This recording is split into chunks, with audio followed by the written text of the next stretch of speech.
Children and Youth Partnership for Excellence in HIV Care across Central Maryland. For those of you who don't know who we are, what we are, we're really just a collaborative entity of Hopkins and other partners around University of Maryland, Sinai, within and outside of Hopkins, who the vision is to achieve a more coordinated response to HIV care, thinking about establishing mutually beneficial relationships that increase the quality of care for women, infant, children, and youth. And we really are trying to build upon the structures and systems that we have to create a dedicated network of providers to coordinate multidisciplinary systems of care. And we created this web series because we realized that while there's expertise within our RJH Wiki, there's expertise around us as well, and trying to bring us all together to engage each other, learn from each other, and then amplify our voices to best provide care for the populations of infants. Next slide, Marinas.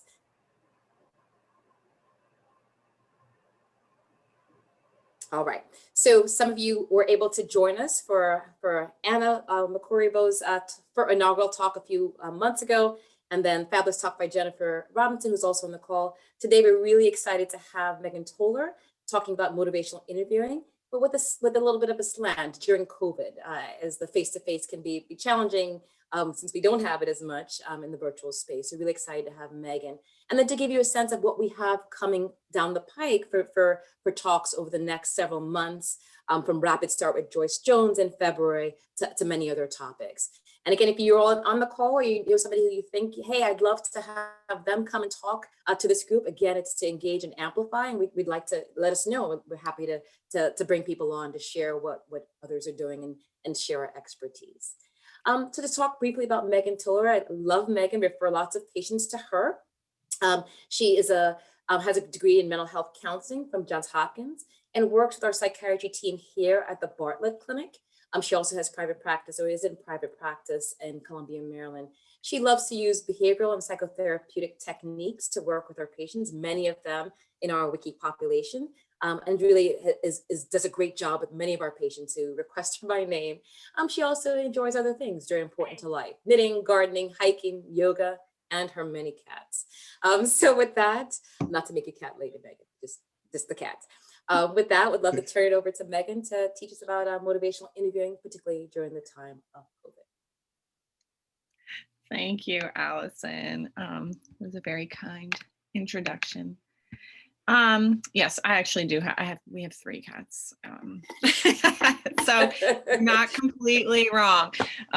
We only meant to have 2, and then, sometimes things just get out of hand. So yes, so motivational interviewing is something that I like to use a lot with the patients. And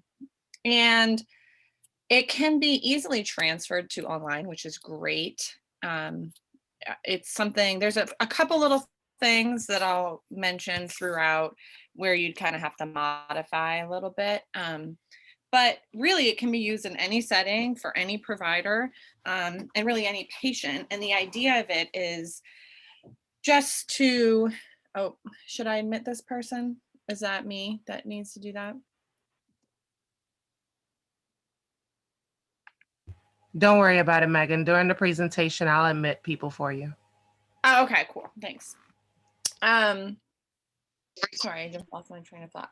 And the idea is to make more of a collaborative, empathetic relationship between the patient and the provider, because it just gets more buy-in usually from them. So it makes everyone's job a little bit easier as long as it works out. So this is just a couple overviews of the things we'll be talking about. So the skills of motivational interviewing include reflective listening, affirmations, summaries, and then using open-ended questions.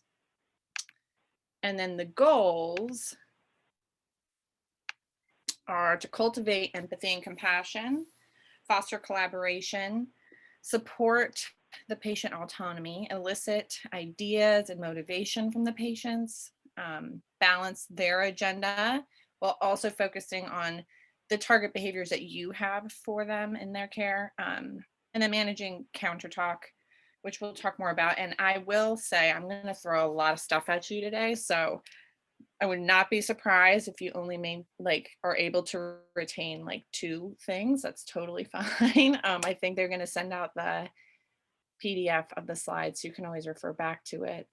And I'm happy to talk about this more if you can, if you want to email me or anything like that, but there is a lot in it.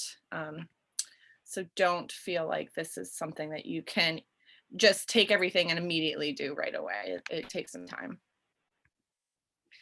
So reflective listening, there are a couple types of reflections. When you are listening to a patient, they're talking to you, you can kind of reflect things back to them.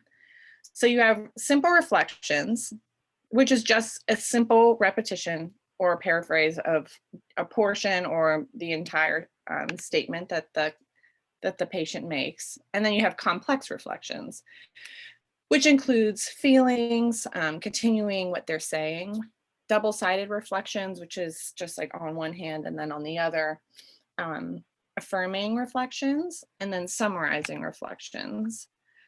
And then you can also stack questions. So you kind of would ask a closed question and an open-ended question back to back.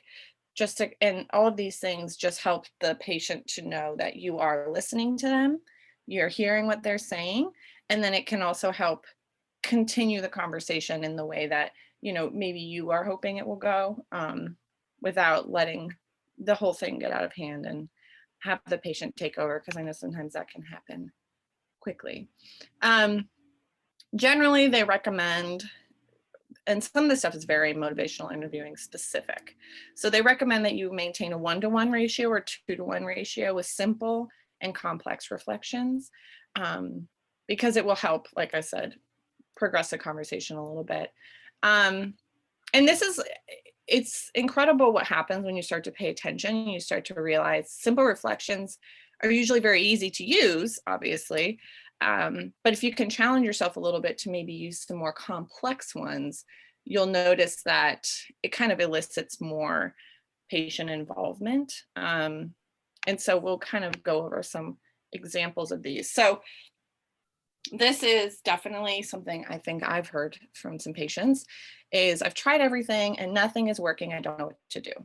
So a simple reflection example is, okay, so nothing's been working. Complex reflection, which could, again, elicit a little bit more from them, is it sounds like you're frustrated that things haven't been working, which reflects their feelings. They seem to be frustrated. You have been working hard to solve the problem, but you feel stuck not knowing what else you can do. So this is kind of that double-sided, like, well, on one hand this, on the other hand this. And then some stacked questions. Are you feeling frustrated by this? How can I better help you? So you can see how the complex reflections there kind of elicit a little bit more from the patient. And it also, I think, personally helps them feel a little bit more understood rather than something just very simple. But even a simple reflection is better than no reflection at all, for sure.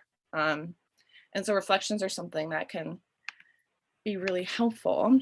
And so this kind of just goes over how to kind of think about it, I guess. So low quality reflection would be inaccurate, a little bit too long. So maybe you kind of repeat an entire paragraph that they said, or it's a little bit unclear. If something is inaccurate, I wouldn't be afraid of that because usually the patient will correct you. I'm sure we've all been in situations where you say something to a patient and they're like, actually, no, that's not true. That's totally fine too. So it's okay to be inaccurate. I wouldn't put too much stress on that. Now, a high quality reflection kind of expresses that empathy that you recognize where the patient is coming from, helps them develop discrepancy, and then reinforces change talk, which we'll talk a little bit more about later. And change talk refers to the patient's desires, abilities, reasons, need for change, and their commitment to change. And so you can reflect that back at them when they, mention some of these things. High quality reflections will help reduce counter change talk and discord. And counter change talk is basically what it sounds like. You just kind of, it's the opposite of change talk, right? So they're kind of like, I don't know if I want to do that. I don't think I'm ready. And then it also can help increase patient motivation. Affirmations is another skill of MI. And affirmations help to reinforce, as it says at the top, the strengths and the positive behaviors that the patient is demonstrating. So if you can affirm specific and personal qualities of, or the efforts made by the patient, it can really help promote that productive change that they might take and then use in the future.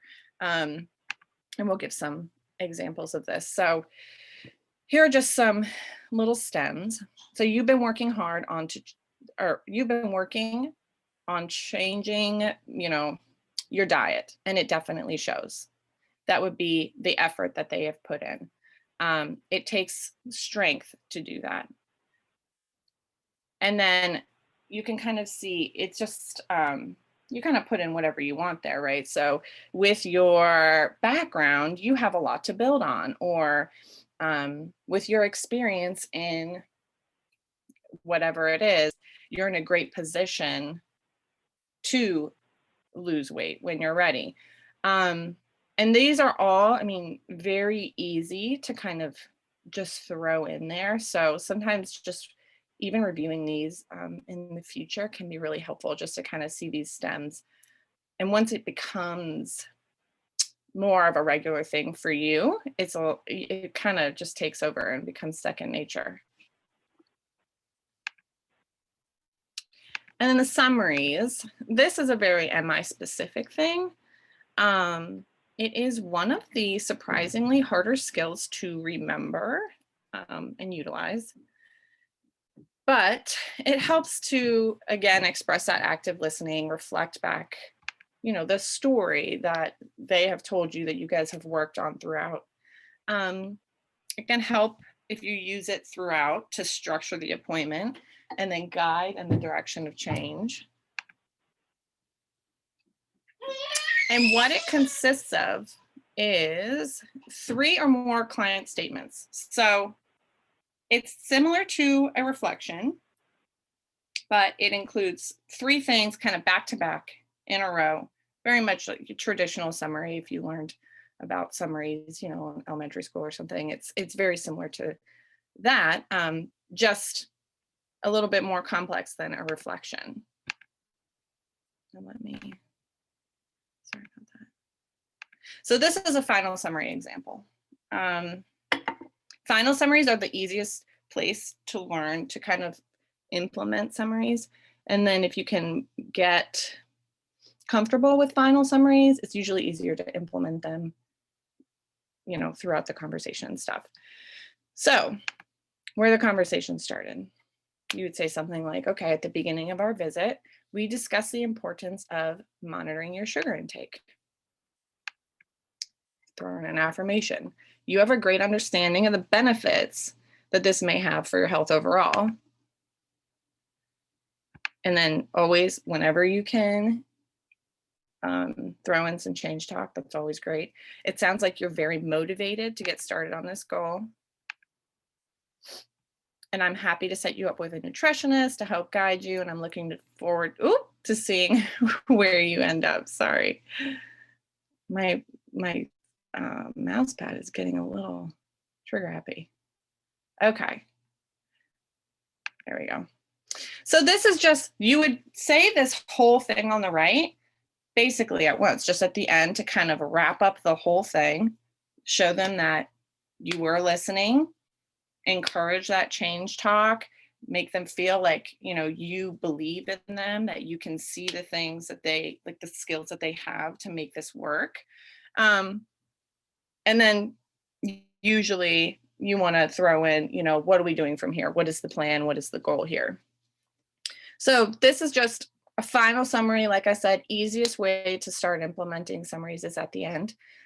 And then something in the middle, if the patient has done a lot of talking and offering you a lot of things in the middle of the visit, sometimes you can also implement summaries there about what they have said, or even just kind of touching base about a specific point that you guys have reviewed that you want to kind of transfer to something else, you can kind of implement a summary there and then transition the conversation into something else. So it kind of also can help to break up the appointment as well. But yeah, final summaries are just as good. Open-ended questions is something that is, again, one of those things that you don't notice you're doing until you start to pay attention. It allows for a lot more possible answers. So instead of a yes or no answer or one word answer, you kind of get a little bit more out of the patient. And sometimes this does happen where if you give them a very broad open-ended question, they will kind of struggle with what you're asking. And so another example of an open-ended question would be to kind of give them multiple choice answers. So what do you think would be best? This, or this? And that is still kind of a one-word response, but it still helps the patient to kind of get that feedback, well, for you to get the feedback from them. So that can be helpful. They help to engage, focus the patient, evoke, and plan. So this is something I think I'm sure have all heard of open-ended questions at some point. So here is some examples of engaging open-ended questions. What is most important to you? What would you like to get out of our visit today? That's always an interesting one to ask. To focus the conversation, you can ask something like this: of all the different things you mentioned when it comes to quitting smoking, what do you find most helpful to discuss first? Evoking something. So this is an example of that. What would be the best thing to happen to you if you quit smoking?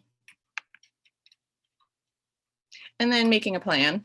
When and how will you start your plan, right? Very basic. But these kind of questions, you can see, open up the conversation for the patient to maybe elaborate a little bit, participate more in the conversation. They don't always work. I will say sometimes you ask these questions and the patient still wants to give you like one or two words, and that's fine too. But usually, I will say it can be more helpful than these closed-ended questions that are usually more easy to utilize. So something just to kind of start paying attention to and considering. And these things are, like I said, they take a little bit of time. And then, so these are the goals of motivational interviewing. They call it the spirit of MI.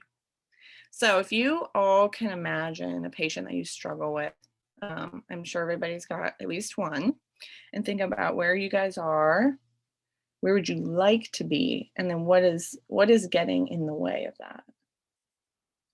I'll give everybody a second to think about that.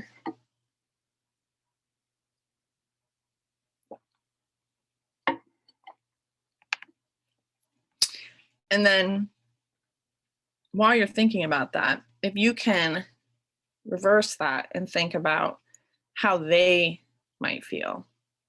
If you were to put yourself in the patient's shoes, how do you think that the patient feels? And this is all just to kind of get you thinking about what it would be like to be the patient in that room with you. And I think sometimes, everyone is guilty of getting into your patterns of behavior and conversation. A lot of us see people that are dealing with similar problems. And it can be easy to forget that you're dealing with an individual who is completely different than any of your other patients in some way. And so it kind of helps to develop that empathy of like, okay, this patient, yes, I do this all day, but this patient, we don't know how they're feeling necessarily, or what their thought process is with what's going on. And so it's important just to consider how they might feel in that setting. So when you foster collaboration, there are several benefits. So it helps to negotiate with them. So you don't have this very authoritative stance with them. Like, I mean, you can think, I'm sure, of a teacher in your past or a coach or somebody who was very bossy, wanted to be very authoritative, even a parent. My father comes to mind. And it usually doesn't help build the relationship. It usually makes people feel uncomfortable, a little resistant, a little defensive. And so building this collaboration can help the patients feel a little bit more involved. They feel like they're part of the process. It can definitely save time versus this like back and forth argument.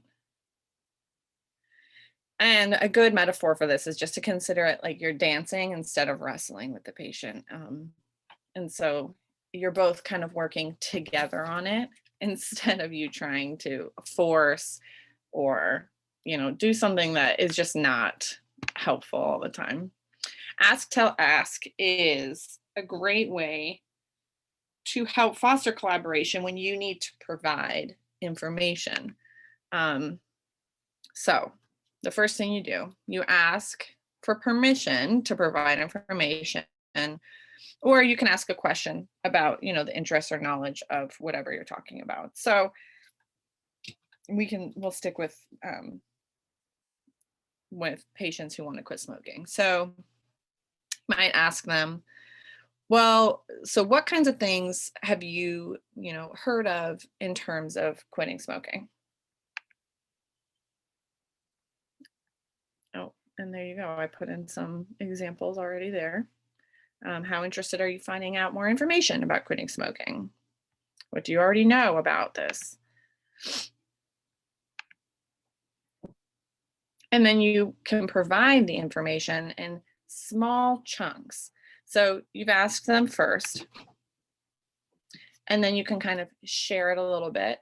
I like to also ask specifically, like, is it okay if I give you some ideas? Or is it okay if I let you know some of the things that I've heard of that might help you? And I think usually people, it just helps them feel like, oh, this is an option for me. I actually don't think I've ever had anyone say no yet, which, I mean, there's always time for that, but it just helps them feel like it's a choice for them. So some things we know about this are, we want to think about blank. You just give them these little pieces of information. It's important that they call them digestible chunks. So just little pieces of information that you're not throwing too much at them at once so that they feel overwhelmed.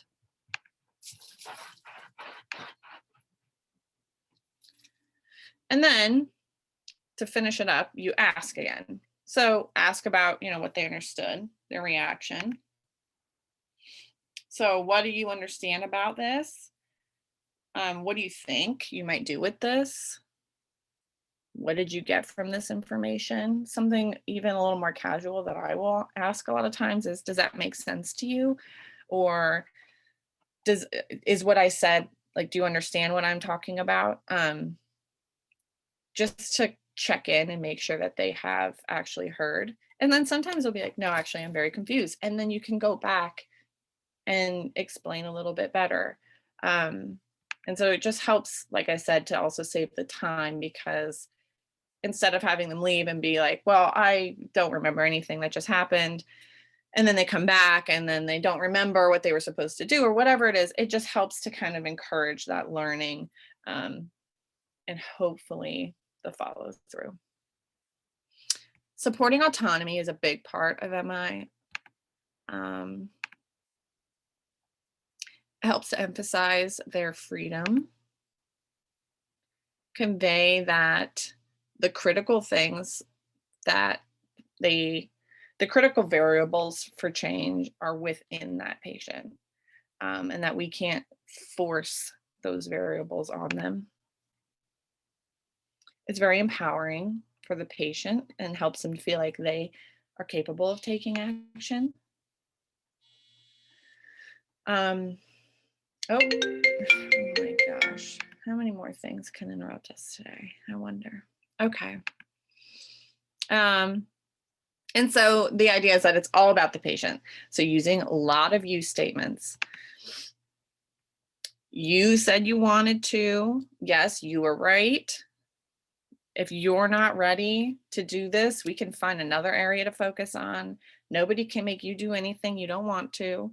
And that last one sounds like it could be taken wrong, but I actually used it quite a few times, and there's a time and a place for it, and it gets a pretty good response if you use it properly. So like, I can't force you to take any medication, so it's up to you.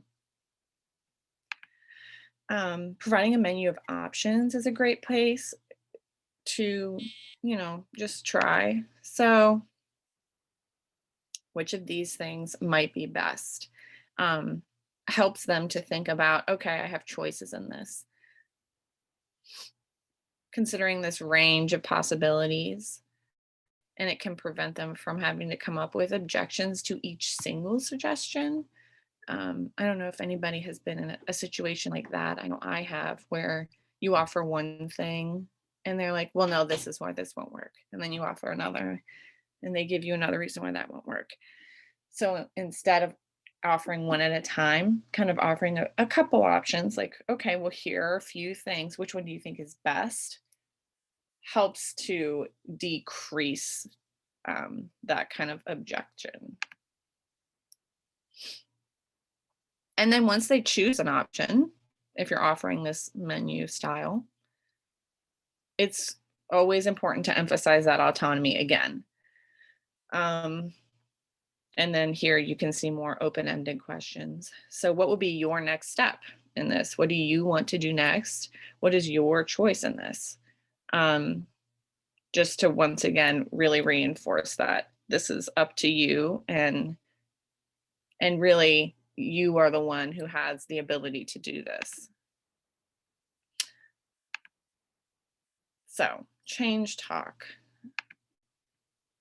It's their ideas and their motivations for change. So you've got a few. Desire. Why do you want to consider this? Ability. What have you tried already? Reasons. How would things be different for you? And need. Why do you think you might need to make this change? And then the last one is commitments and steps. What is one thing you would consider trying? And these are all just examples of questions. Change talk can sound very different for all of these types. These also, I should say, are eliciting questions. Sometimes the patients will offer you change talk without you having to ask for it. So that's just something to remember. So I really like this ability ruler. It just helps the patient gauge things. And this is the ruler, I should say. I like the ruler in general. This is an example of an ability ruler. So on a scale of 1 to 10, how well do you think you'll be able to implement this change? You reflect back what they say. Okay, so you think you're about a 5. Why do you say that and not a lower number? They'll talk, give you some type of answer, or they'll say, I don't know. And then you kind of want to push a little bit. Well, what would it take for you to get to a higher number? And this can really help to collaborate with the patient, which we've talked about earlier. And then also it can help them start to think, okay, well, what do I need to do? What are the things I need to do in order to make these changes? And they usually will offer you a lot of different change talk when you have these conversations about, well, I could do this, or I need to because of this. Those are all great examples of change talk.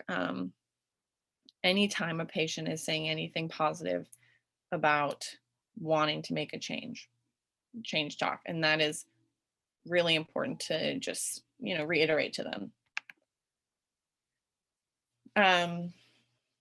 And this ruler, like I said, you can kind of use it for anything. So you can use it for their desire, their needs, their reasons, the importance to do these things. And really it's just that, thinking 1 to 10, the scale of 1 to 10 or 0 to 10.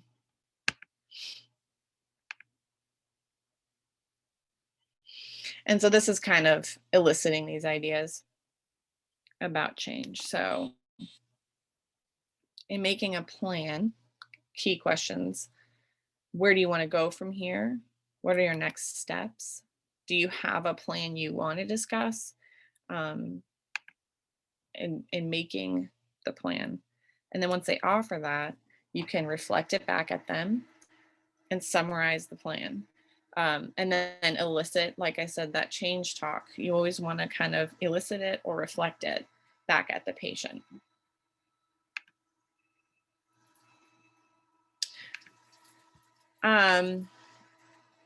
So when you're balancing the agenda and the target behaviors,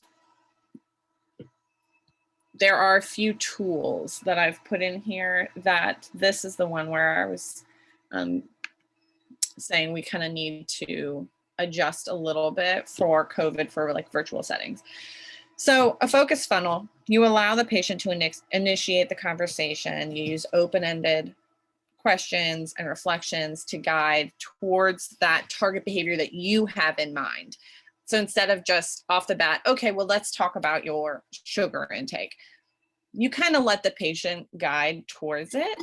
And then you kind of, use some questions and things like that to get them towards what you have in mind. It avoids the problem solving, which is also very authoritative, right? Like, okay, well, this is a problem and this is what we can do about it.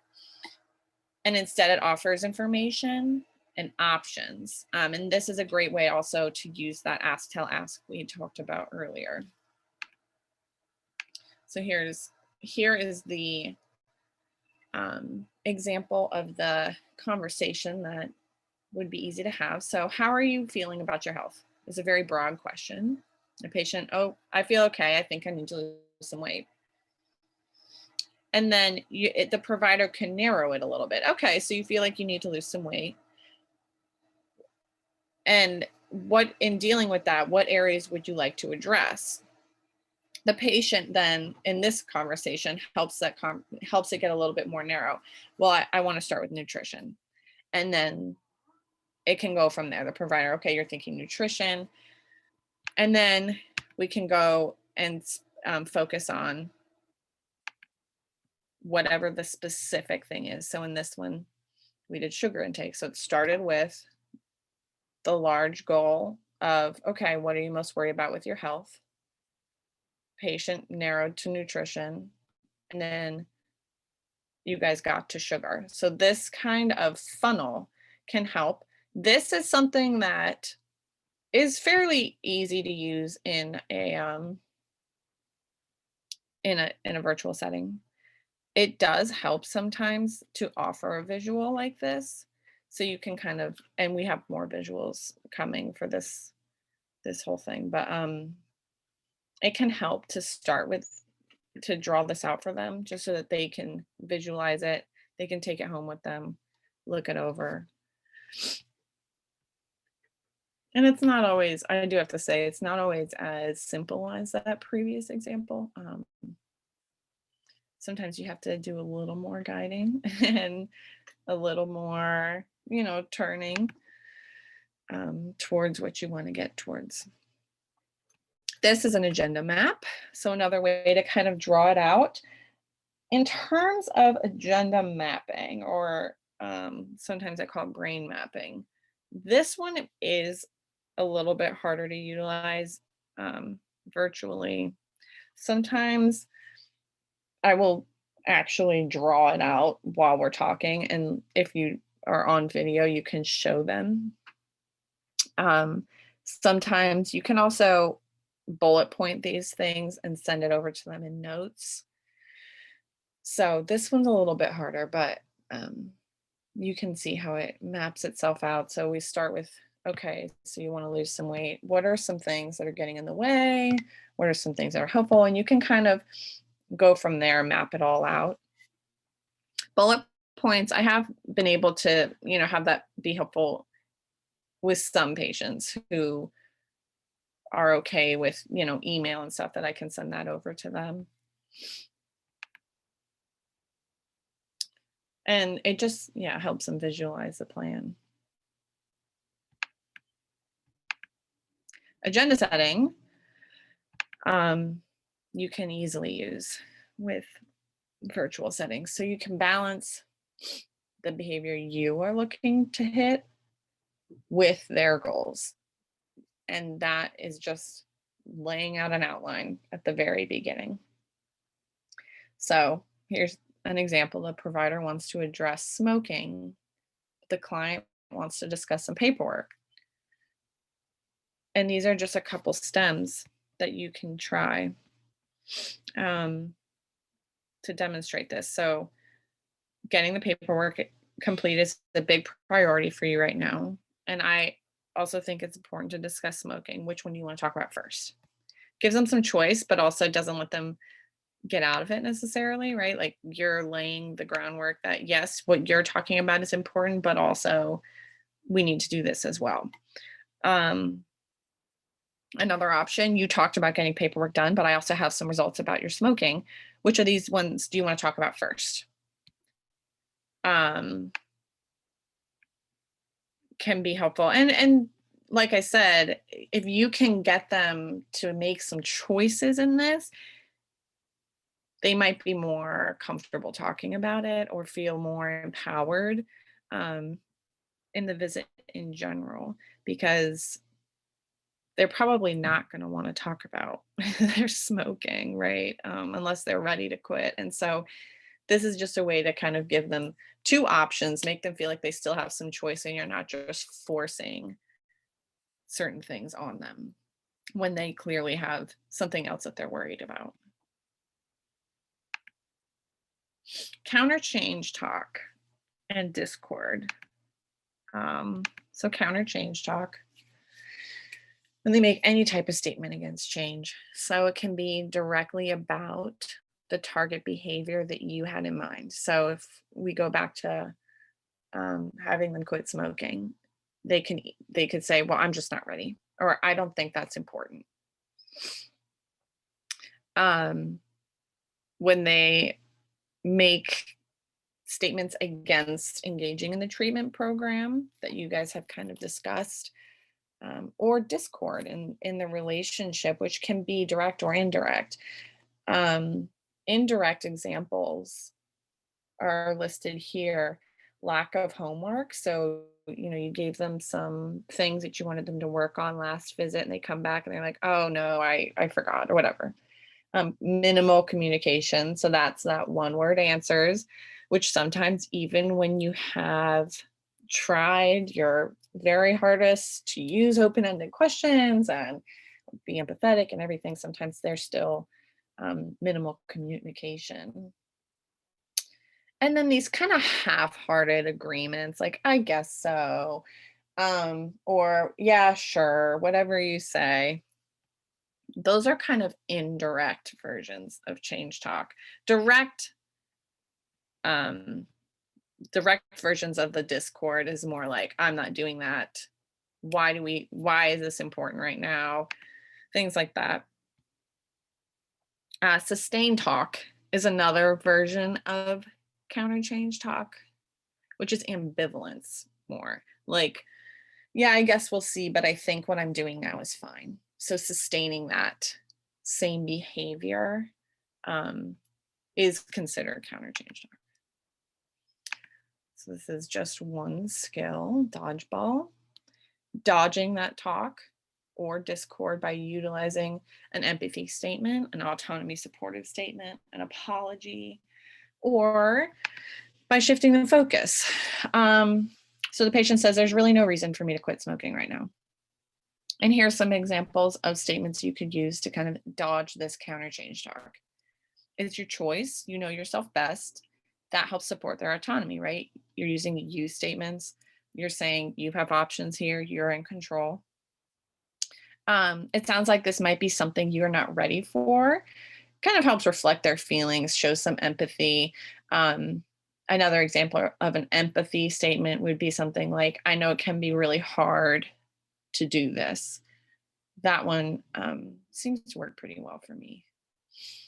And then sometimes it really helps just to directly apologize for the situation, whatever it is. So I'm sorry, I don't want to push you into something you're not comfortable with. Just kind of naming it out loud and saying sorry can really help the patient calm down a little bit, maybe not feel as defensive. And then these are just some of the references. And I am open for any questions. I know I threw a lot of information at you there. There's a lot of different skills in that. Truly, this motivational interviewing could be an entire course for, students and stuff. So whatever you can take from it, I think is helpful, even if it's just one thing.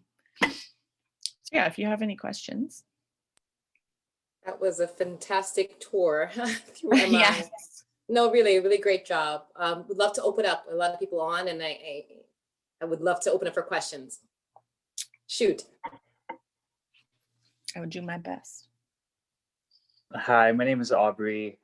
I utilize motivational interviewing too when talking to some clients.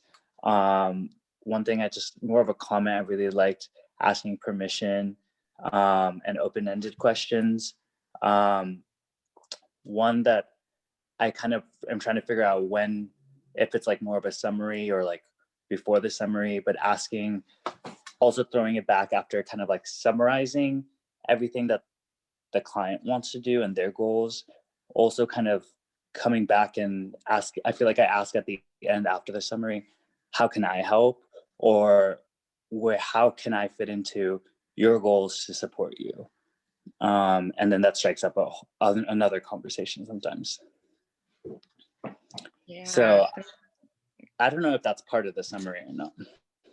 Yeah, I mean, really what a summary technically is just three more reflections of whatever the patient says in any regard, right? Things that they said in terms of change talk, things that they said in terms of what has happened in their life. It can really be anything. So it sounds like you're really utilizing some of this stuff well, and I'm glad that it sounds like it's helpful for you. And I think what you're describing is a good example of how a lot of these skills just fit together. It's not necessarily as they're not all separate individual skills. They kind of fluid, go in and out with each other and help support each other. And so it sounds like that's kind of what you're doing, which is the goal of MI. Once you get comfortable with it, is to kind of build on that conversation and use all these skills back to back and have it just be, kind of like a natural flow of conversation. So Megan, I have I guess a comment and a question combined. Sometimes I find when patients come and you ask them what they're looking to do, and they name this laundry list of things, and they all are things you think they really need to do: get a job, get the viral load down, like all these things. And sometimes I in helping them prioritize it, I sometimes have a challenge in getting them to focus on things that I think probably would help versus what they think would help. But just wondering if you could talk a little bit through that in terms of how do you motivate people within that whole list, which sometimes can actually be self-defeating when you have 50 million things and then they end up like, I just can't do anything. So I wonder if you could talk through some of that. Yes. So I think I can definitely relate to that, where they have this laundry list of things that they just want to get done. Like so many things that you think are great options. And then sometimes you can look at it and think, okay, maybe this is a little too ambitious. And I don't want you to feel, disheartened or bad coming back to me next time when you haven't achieved all of these things. So I think, just something, reflecting that change talk back to them is always important. So saying, wow, you are so motivated to do this stuff. I think it's great that you have a bunch of things you want to do. And then trying to focus it a little bit. So, an example of an open-ended question with that would be, what do you think is the most important thing to focus on first? And that can kind of also help, like the brain mapping thing and all of those focusing funnels, because they will start with something big. And if you can kind of focus them in maybe on, let's just focus on a couple. I will tell patients all the time, like, I think you have a lot of great ideas here, and I don't want you to get frustrated if you don't meet them all at once. Like, this stuff takes time. And so kind of, just expressing that empathy, letting them know that you don't expect them to complete everything all at once. But yeah, I would say definitely trying to focus in. And sometimes you kind of have to be a little direct. Like, okay, so these are some things that you were really, motivated to do. Something I am really concerned about or really want to focus on is this. Which one should we talk about first? So those are, I guess I just gave you probably like a bunch of different ways you could approach that situation. But yeah, I think at the end of it, summarizing it all up and then saying, but it's important that you pick just a few right now. I don't want you to overwhelm yourself. Yeah. Other questions or comments for Meghan?